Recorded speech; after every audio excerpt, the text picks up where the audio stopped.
Welcome. This is Hudson Institute's deep dive from Jerusalem all the way to Washington. And in today's edition, we're going to focus on the greatest threat to regional stability and even beyond those boundaries, namely Iran's nuclear ambitions. And to deliberate that, I will start by introducing our guest for today.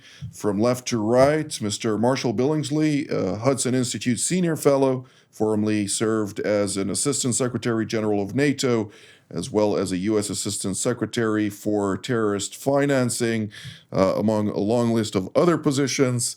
Next to him, Mr. David Albright, who is the founding president of the Institute for Science and International Security, one of the leading contemporary experts on nuclear proliferation, including specifically on the Iran file.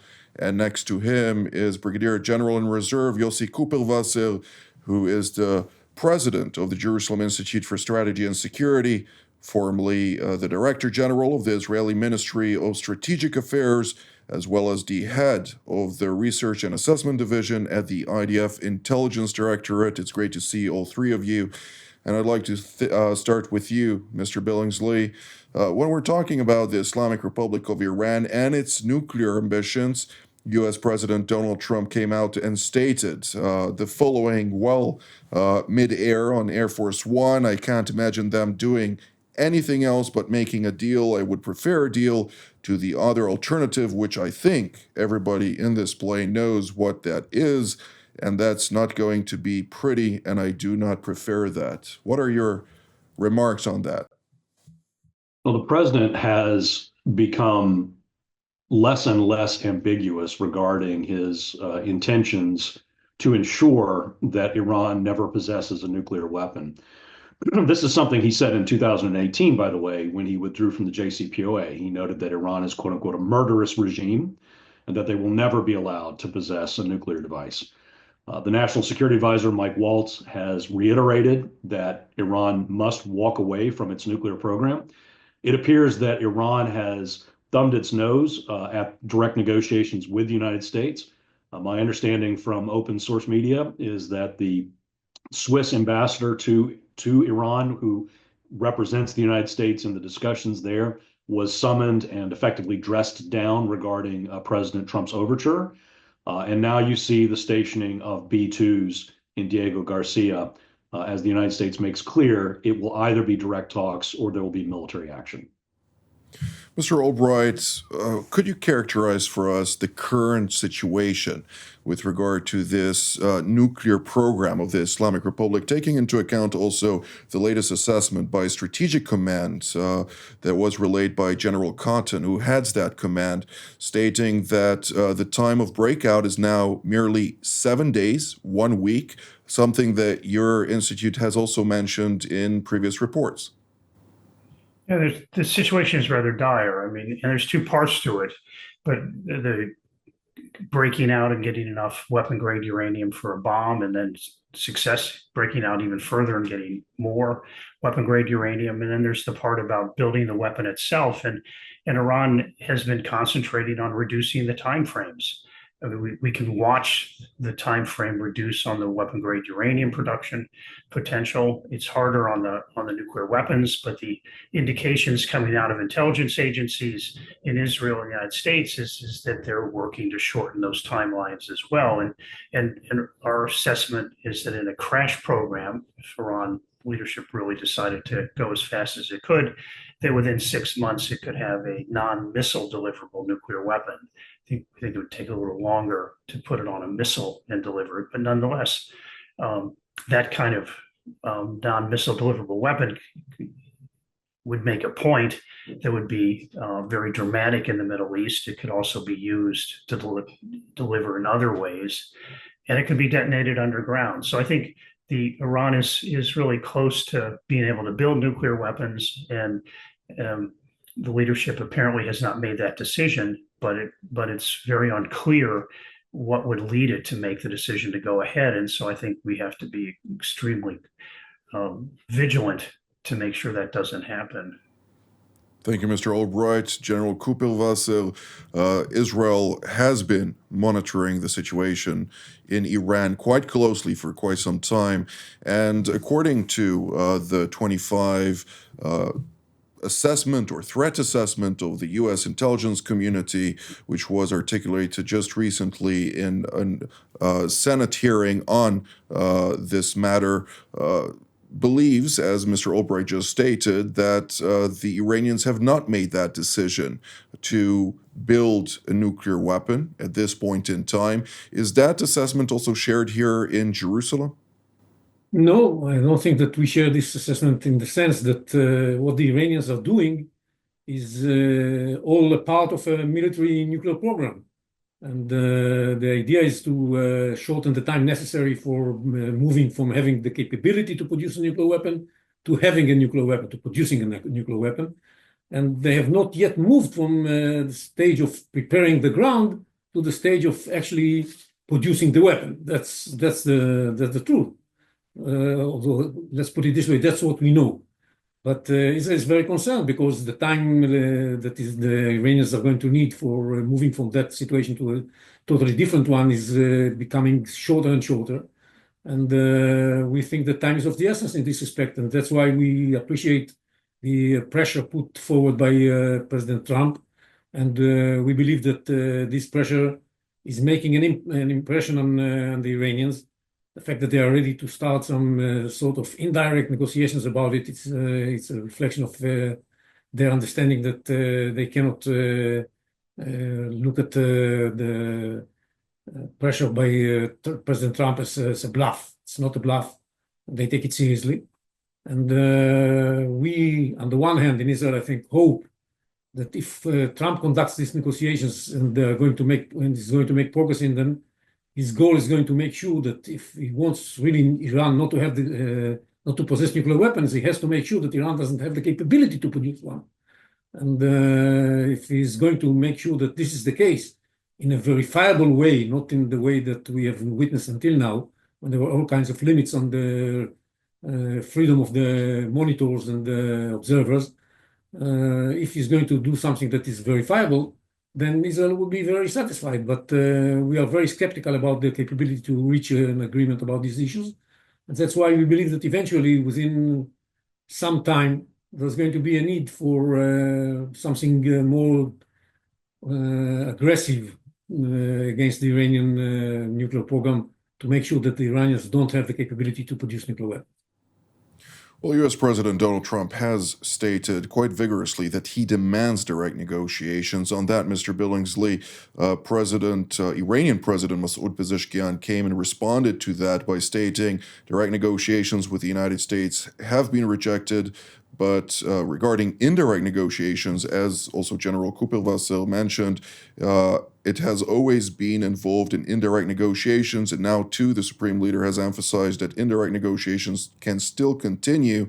Nevertheless, we do hear the Iranian Foreign Minister subsequently, Abbas Araghchi, coming and stating that we will not negotiate under any circumstances so long as there are threats and the maximum pressure campaign employed against us. You are one of the people who led the maximum pressure campaign during the previous administration. To what degree is it effective? And there is still time for it to further mount pressure on the Ayatollah regime. Nonetheless, the nuclear program is not waiting for anything to be successful in the long run.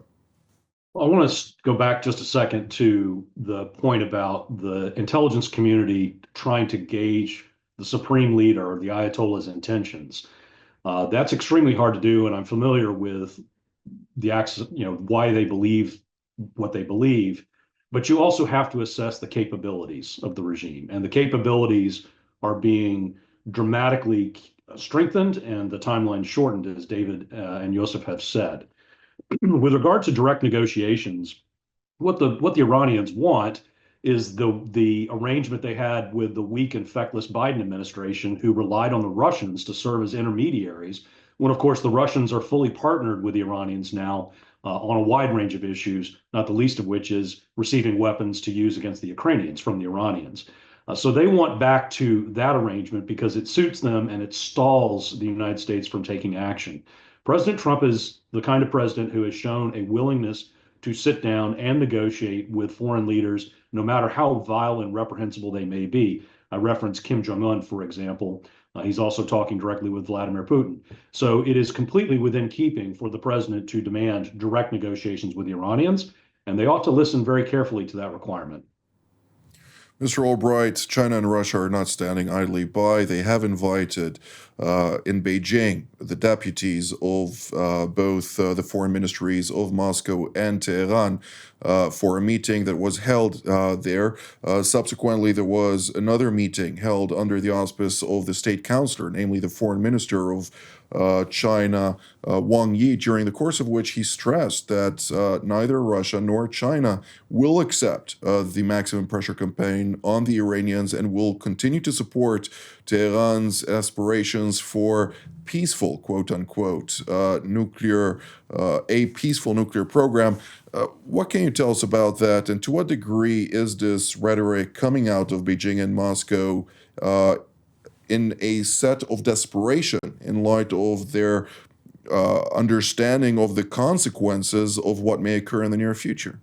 If Russia and China were legitimate actors in this, I mean, one could take some hope, but in fact, they've done everything they can to undermine the inspection effort in Iran, made it very hard for the International Atomic Energy Agency to do its job, to determine if the program is peaceful, and they've repeatedly said they can't, and then they're now at an impasse. Russia and China make it hard to pass resolutions to deal with that situation, which is Iran's in violation of its international safeguards obligations, and the issue needs to be kicked to the Security Council, which would help bring snapback back under the old JCPOA dispute resolution. And so I think Russia and China are going to be used by Iran to try to create division and delay. And so I think that, and inadvertently what they're doing is increasing the chance of military action, because in the end, they're not going to be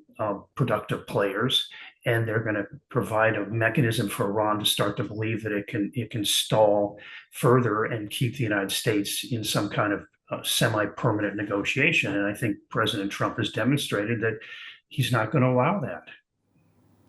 General Cooper-Vasseur, the so-called JCPOA, or the Joint Comprehensive Plan of Action, the 2015 nuclear agreement, so to speak, does still make available under UN Security Council Resolution 2231 a snapback mechanism by October 18th of this year, in which the Europeans will be able to force a whole long list of political sanctions, specifically against the Ayatollah regime, something that the Iranians are very concerned about and are negotiating over with their European counterparts, namely Britain, France, and Germany. To what degree is Israel trying to encourage the Europeans to follow through on this matter, and to what degree is the United States also doing it from its perspective to try and establish new parameters that will force the Iranians to come to a tough decision?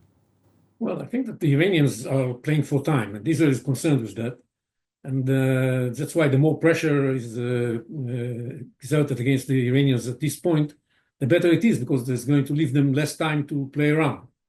Now, this argumentation about whether it's going to be direct or indirect negotiations is going to take a couple of weeks now, and then there's going to be a couple of weeks spent on arranging the location and how exactly this is going to be conducted. And the Iranians are using this time to produce more and more 60% enriched uranium and to work on all kinds of elements that would make it possible for them, once they decide to rush to the bomb, do it within limited time. And that's why, from an Israeli point of view, the snapback should have happened long time ago. And definitely, if they can do it today, it's better, because the Iranians have to understand that they're paying a price for not moving forward towards some sort of an agreement that would deprive them of the capability to produce nuclear weapons, and in return lift the sanctions. That's what has to happen. And if this is not going to happen soon, it's a pity.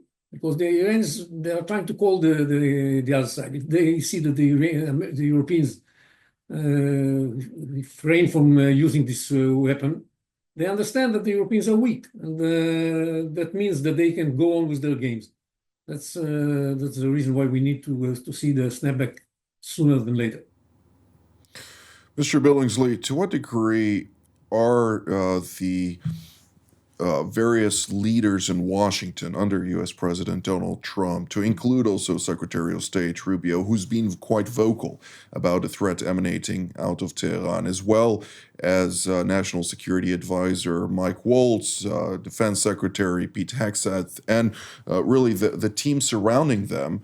The majority of them are clear-eyed about Iran, but to what degree are they able to translate that to the president, and what actions do you see currently taking place beyond the deployment of the number of B-2 bombers in Diego Garcia base, not far of the Indian Ocean, really establishing the parameters to convey that credible military threat to force the Iranians to the table? I believe that the president is fully seized of the gravity of this matter, and that the voices, the very strong internationalist voices, including those who were in favor of the strikes against the Houthis, have really carried the day with regard to Iran, and the more isolationist voices do not currently seem to have as much sway. I agree, by the way, with the snapback, the importance of the snapback of sanctions. It should have already happened. The great thing about that, the way that provision is worded, is that Russia and China cannot actually veto at the Security Council the reimposition of the sanctions once the process has started. So it would be hoped that the French or the Brits or both, maybe the Germans, would move forward in triggering that action. With regard to the maximum economic pressure campaign that you asked about previously, it is taking its toll on the regime already. What was not done under Biden was enforcement of the wide range of already existing sanctions. And so now the Trump administration has once again started reinforcing those measures. Chief among the targets of the sanctions enforcement will be the Chinese, because the Chinese are buying 1.4, 1.5 million barrels of oil a day from the Iranians, and that really needs to stop. One other thing to keep your eye on is that last week, the Trump administration did something very novel by deciding, rather than sanctions, that they would threaten to impose secondary tariffs on countries that continue to buy, in this case, Venezuelan oil. And we saw the Indians and the Chinese both begin to drop purchases of Venezuelan oil immediately after that announcement. President Trump has now made a similar threat regarding Vladimir Putin and Russian oil if Putin continues to refuse to honor the ceasefire pledge that he made. So stay tuned to see if the president decides to impose secondary tariffs on countries that are buying Iranian oil.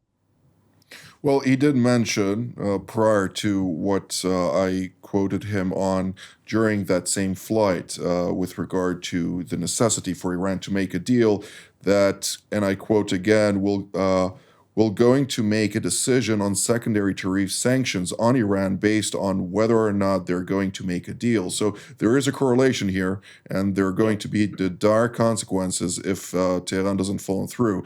But Mr. Albright, there is a term that you nuclear scientists use, and that is the continuity of knowledge when it comes to being able to recognize the various processes that are being undertaken in the various installations in Iran. And according to IAEA Director General Rafael Grossi, he stressed that there is no continuity of knowledge. There is a too large gap in order to really reconstruct that gap that has emerged since the Iranians have shunned any type of collaboration with the agency for quite some time now. No, that's right. And let me just give an example where it makes this whole problem more urgent is that we don't know how many centrifuges they're making, and we know they're deploying thousands of these advanced centrifuges, and don't fully understand how they're able to do that. But certainly they could also produce extra ones that they're hiding away, and so, or perhaps even trying to build a secret enrichment plant or laying the basis for that. And so I think this problem cannot continue because with the loss of continuity of knowledge, Iran is able to do things even just on the fissile material production side, the enriched uranium side, that we're losing knowledge of, and the problem will only get worse. And it also reflects that Iran is violating this deal. This isn't the JCPOA limits. This is related to its fundamental obligations under the Nuclear Non-Proliferation Treaty. And so it is a cheater nation. And that requires much more strenuous restrictions on their activities. And I think it's completely legitimate for the Trump administration to insist that in these negotiations, the enrichment program is halted, ended, and in similar methods that were used following the 1991 war against Iraq. That the basis of those is that the country is in gross violation of its international obligations under the Non-Proliferation Treaty. And so I think let's say, if there is a military attack or if there is a deal, the inspection requirements have to be much more strenuous and have to be implemented and enforced as they were in Iraq in the 1990s. General Cooper Vassel, Ayatollah Ali Khamenei, the supreme leader of the Islamic Republic of Iran, stated over the weekend that the enmity from the United States and Israel has always been there. They threaten to attack us, which we don't think is very plausible. But if they commit any mischief, they will surely receive a strong reciprocal blow. What are your remarks on this, and to what degree is the Israeli Air Force Task Force for Air and Missile Defense, in collaboration with CENTCOM and the other components of the Israeli defense establishment, preparing alongside our American and other partners in order to confront such a threat? Well, definitely, it's a formidable threat, and we should be prepared to face it and to take the necessary steps in order to intercept the weaponry that's going to be launched in our direction. And the Iranians have made all kinds of preparations to shorten the time necessary for them to react if they are attacked. And they have plenty of missiles, even though many of them were used in the former attacks against us, but still they have many left. And I think that what we saw in April and October proves that, without beyond any doubt, that they can, and they are really dangerous. This just has to make us more determined in our quest of eliminating the Iranian nuclear project, because a country that is so dangerous should not be allowed to have nuclear weapons. And we have to take advantage of the fact that we were able to hit their air defense systems and to weaken their ring of strangling around Israel, and to cause severe damage to the Iranian-led axis in the Middle East that was supposed to deter Israel and the United States from launching an attack against Iran. We have to take advantage of all of that and of the weaknesses of the regime at home in order to make our threat heard and well received in Tehran. And if they are unresponded with readiness to give up the nuclear project, then we should have to actually use these capabilities that we have, even if this means that the Iranian side can retaliate. A closing statement from each of you with analysis for the short to the medium future. Mr. Billingsley, we'll start with you. The Iranians will try to drag this out, as has been mentioned. And so what remains to be seen is just how much patience is left on the side of the Trump administration. The B-2s were deployed to send a clear signal. They're sitting in plain view for imagery to see. That is a very clear message. The U.S. has also amassed enormous naval firepower in the region. It's currently being concentrated on the Houthis, but can swing on pretty short notice to focus on Tehran. One final point. There has been a continuity of knowledge on the side of the Iranians in terms of their weapons program, how to manufacture the devices, how to set up the enrichment sites, and so on.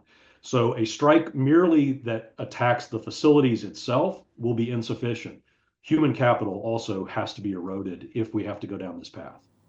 Absolutely. Mr. Albright? Yeah, I'd like to, just build on that and affirm it. I mean, it's not easy to deal with the Iranian program. It's so advanced, and it is going to require perhaps not just one set of strikes, but the ability to follow up. And for example, if Iran tries to rebuild, I mean, and in that case, other targets, economic targets, would probably be more suitable to hit. But in that, I think that there has to be demands that Iran get rid of its program that is the most dangerous, and allow very intrusive inspections to make sure that we understand what they're up to. Indeed. General Kupelwasser? I think Iran is both dangerous and vulnerable, and this means that we have to act. We have to make sure that they lose the capability to produce nuclear weapons, and the sooner the better. And we have to show resolve and the readiness to use the capabilities we have. I mean, we, both the United States and Israel, in order to impress the Iranians and bring them to the conclusion that they have to show readiness to give up this program. Mr. Billingsley, in a yes or no answer, do you think that the practitioners and officials in the West should start preparing for the day after the Ayatollah regime in Tehran? Yes. For a variety Thank you. of Well, reasons. for a variety of reasons, indeed. This is all the time that we have for today. I'd like to immediately thank General Kupelwasser, Mr. Albright, and Mr. Billingsley for all of your very valuable insights. And I'd like to thank all of you at home as well. This has been Hudson Institute's deep dive from Jerusalem to Washington, D.C.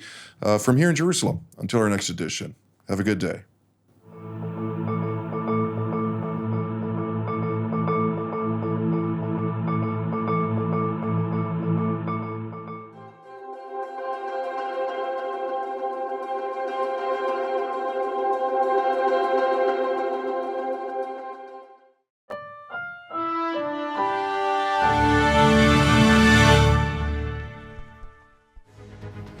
Shalom, I'm Danny Ayalon, former Israeli ambassador to the United States, former deputy foreign minister and member of Knesset. Today, I'm very privileged to be hosting TV7's Middle East Review and also being a panelist of the various shows of TV7, which I find the most enlightening, most educating if you really want to understand the world, the global scene as well as the regional scene of the Middle East. It is worthwhile to watch TV7.